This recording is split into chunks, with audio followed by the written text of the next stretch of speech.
Hi everyone, Taylor here from Next Niagara.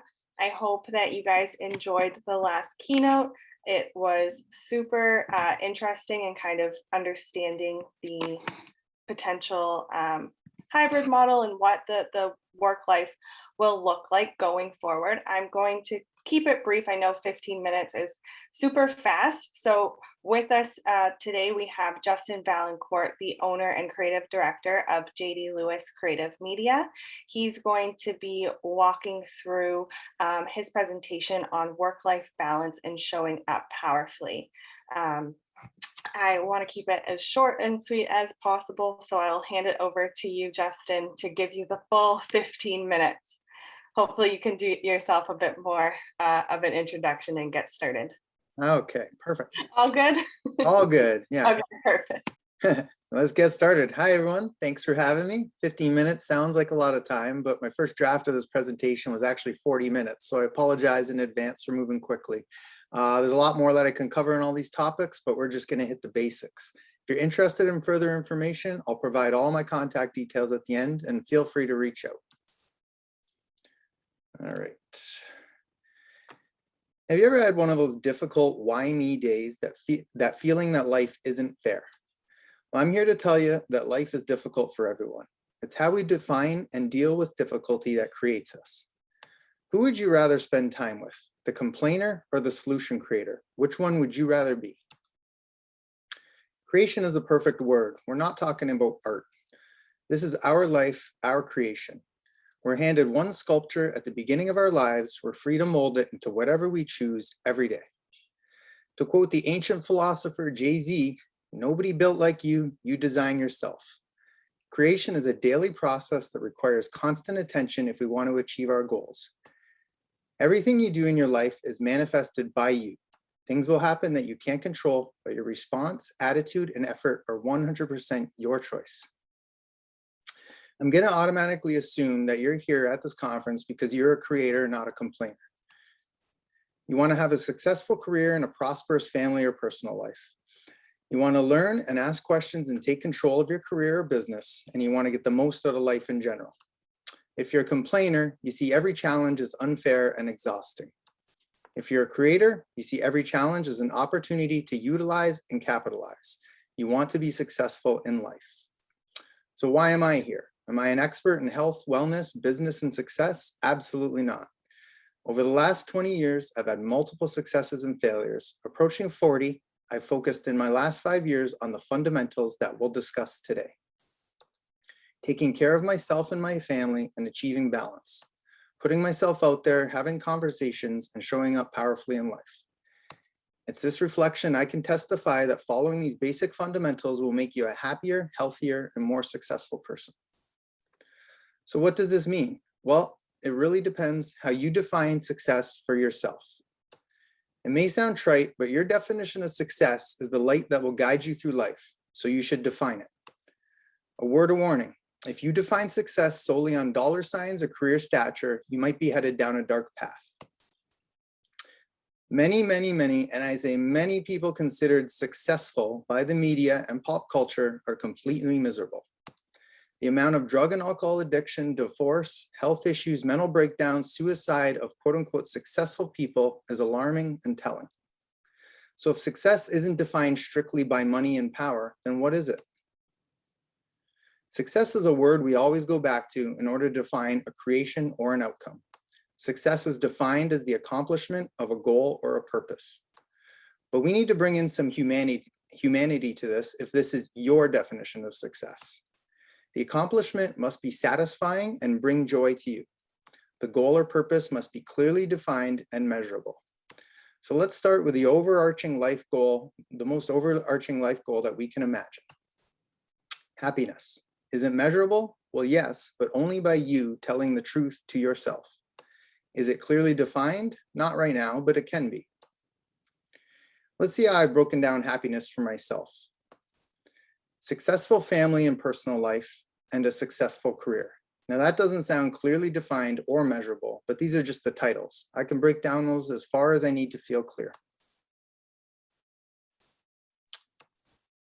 Success in my family and my personal life includes a nurturing relationship with my wife, children I'm proud of, and friends that I can have fun with, but influence me in positive ways and push me to be better. Success for my career includes adequate finances, a positive environment, spending an appropriate amount of time working, not letting my personal life suffer because of work, and being proud of what I do. We've already broken down happiness into 2 levels deep, but each of those points can be further broken down to be extremely measurable and specific. For example, having close friendships I can dedicate and measure 1 day per week, hanging out with friends, 2 hours a week, phone calls with friends. With family, I can say every Wednesday is family time. 1 hour per week per child on a hobby or skill they enjoy. 1 night per week with my wife without kids to nurture our relationship. These are just examples of how I measure my happiness. What makes you happy, I'm sure is different, but whatever it is, start with the basic building blocks and break down how you can measure and achieve your happiness. The result, as I reflect, I can honestly say that successful work-life balance has been the key to both my happiness, my misery, my successes, and failures. When the scales are balanced, I'm happy. How do I balance? Through implementing several basic fundamentals into my daily life, I've discovered how they all work together and contribute to my overall happiness. In order to be happy, you need to feel good. In order to feel good, there are certain foundations in life you need to manage for your overall health and well-being. Although these fundamentals seem like no-brainers, I'm here to tell you not to overlook them and not to overthink these building blocks to a happy life. Stay consistent and keep things simple. The very nature of the word fundamental is forming a central core of importance and build out from there. Radical life changes don't usually lend well to consistency. Find a balance of how to make yourself feel good without overwhelming your schedule. Again, I apologize, I'm just scratching the surface on these fundamentals. There's plenty of information online, but always remember, keep it simple and consistent in order to incorporate change into your daily life.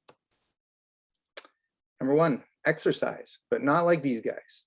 I don't need a stat to tell you that exercise contributes to your overall health, productivity, and happiness. Where most people get it wrong is overdoing it and forcing it upon themselves. Spending 2 hours a day at the gym is just simply unrealistic for most people. 30 minutes a day on a long enough timeline is plenty of exercise to contribute to a healthy lifestyle. You don't need gym memberships or expensive equipment. I literally spend 30 minutes a day watching Netflix with my phone on an interval timer doing training exercises. Keep it simple and realistic to work it into your daily schedule. Don't worry about results. They come in time and combination. Worry about being healthy. Diet, but not like these guys.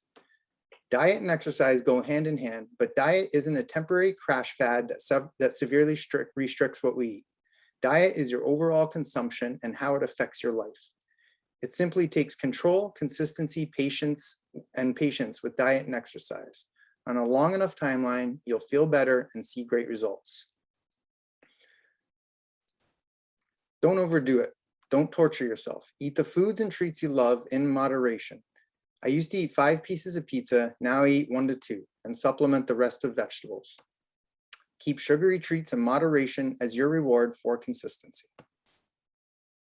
Meditate, but not like these guys. Meditation can be intimidating for most people, but it doesn't need to be. Meditation is simply practicing mindfulness and training your attention and awareness. It doesn't require anything but yourself. Even 5 minutes at the beginning of your day to simply observe your thoughts will work absolute wonders to the success of your day and your overall health and well-being. Meditation has been shown to reduce anxiety levels by 60% and reduce risk of coronary disease hospitalization by 87%. In 2021, it's truly easy and accessible to get started.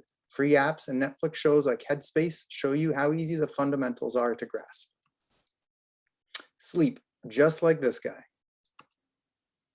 How many of you know or are that person that says they can function on 4 to 7 hours of sleep? I'm here to tell you that you're wrong. Today, there's a wealth of science out there to explain what happens when we sleep and why 8 hours of sleep per night is absolutely critical to your health and well-being.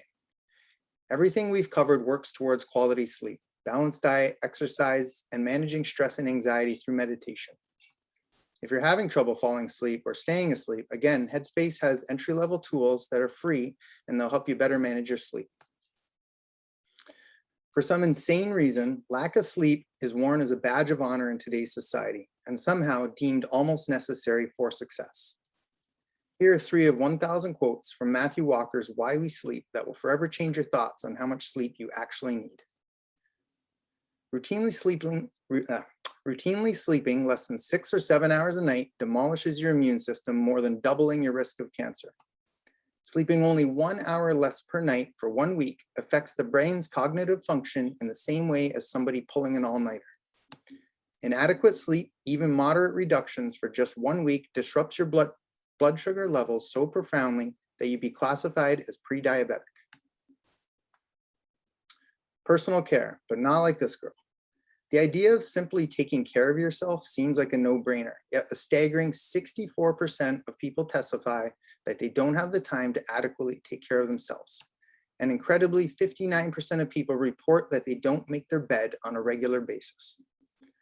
Personal care of yourself and your living area are proven contributors to higher productivity, reduced stress, and reduced anxiety levels. Dedicate this minimal time and you'll notice significant increases in your mood level and your productivity. Staring at a mess makes you feel like a mess. To quote another ancient philosopher, Deion Sanders, you look good, you feel good. You feel good, you play good. Set boundaries with yourself and your boss or clients so your time is respected.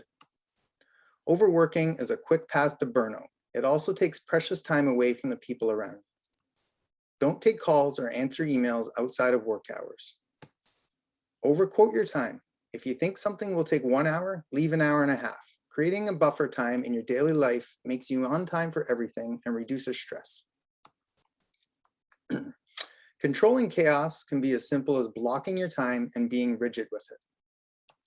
It's difficult to resist the temptation of addressing every distraction, but being focused and time management is a huge step towards inner peace and happiness.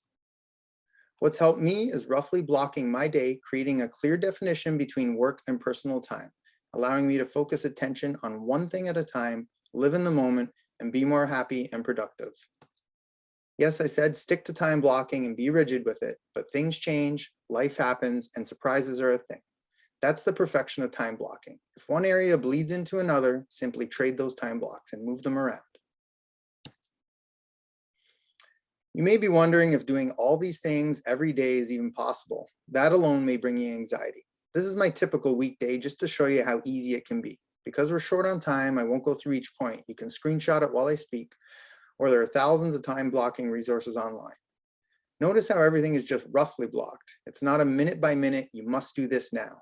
It's a guiding light through my day to help me focus. Obviously, it's what works for me, and you must block what works for you. Understand that I didn't arrive at this overnight. I implemented small changes on a daily basis, and the journey never ends. Every year, you're going to discover new things that make you happy and more productive. We're constantly changing. What makes you happy today will not likely be the same when you are 40. The theme throughout this talk is don't torture yourself. Keep it simple and be consistent. Take small steps, one at a time. Time blocking doesn't suck the fun out of your day. It helps you focus and live in the moment. My secret sauce is how I time block my weekends. I don't. They're for fun, family, anything. It's a reward for a week's worth of dedication. Obviously, your time blocking will look different than mine and work for you. Don't torture yourself. Discipline and enjoyment can and must coexist to control chaos and happiness. We are energy, and the world around us feels our energy. Showing up powerfully in life relies on living in the moment, and living in the moment relies on your personal inner peace and happiness. Your energy is felt when you walk into a room. Whether you're upset, angry, tired, or distracted with your head in the clouds, your energy will be reflected back at you. How does all this relate to your career? Whether you're self-employed or an up-and-comer in your company, your level of peace and satisfaction affects your daily life and career in the exact same way. As a person with direct experience, I can testify to this. I spent the better 15 years of my career rushing around from one thing to the next, being reactive to the world around me and not proactive with myself. The evidence of my productivity and success in the last 5 years proves that I would have been much further ahead if I applied these principles at the beginning of my career. This isn't to say I wasn't happy for the first 15 years of my career. I've always been a happy person who embraces chaos. but learning to divide chaos, put up walls, and controlling it has made me a happier and more productive person. Taking care of myself helps me take care of my family and responsibilities and embrace challenges. Do I regret not taking charge sooner? No, because hindsight will always be 20/20. All those steps led me to today with a happy, healthy work and family life. There are no regrets in life, just lessons. No doubt implementing any of these fundamentals will make you a happier and more productive person, but they all work together. Take small steps one day at a time. Make a little bit of change towards your greater good. You can't affectionately take care of yourself or those around you if you don't take care of yourself. You look good, you feel good. You feel good, you play good. Thank you for your time today. I know it was quick. Sorry about the speed. Reach out to me for any questions. Thank you, Next Niagara and Greater Niagara Chamber of Commerce for having me today. I'd like to take a quick second to plug my GoFundMe link on the screen. I'm raising money to cut my hair for charity. All proceeds are being donated to Community Crew. They feed over 1,200 children in our community daily, even during pandemic online learning. Sadly, for 600 of these children, it's their only meal of the day. The hair will be donated to create a wig for a child with life-threatening illness. If you liked what I had to say, or you want to help children in our community, please donate even $1. You can also find the fundraiser on my LinkedIn profile. Thanks, everybody, and thank you for your time. It was an honor. Awesome. Thank you, Justin. We'll be sure to share all these platforms in the GoFundMe page as well. So thank you so much. Excellent. Thank you, everybody.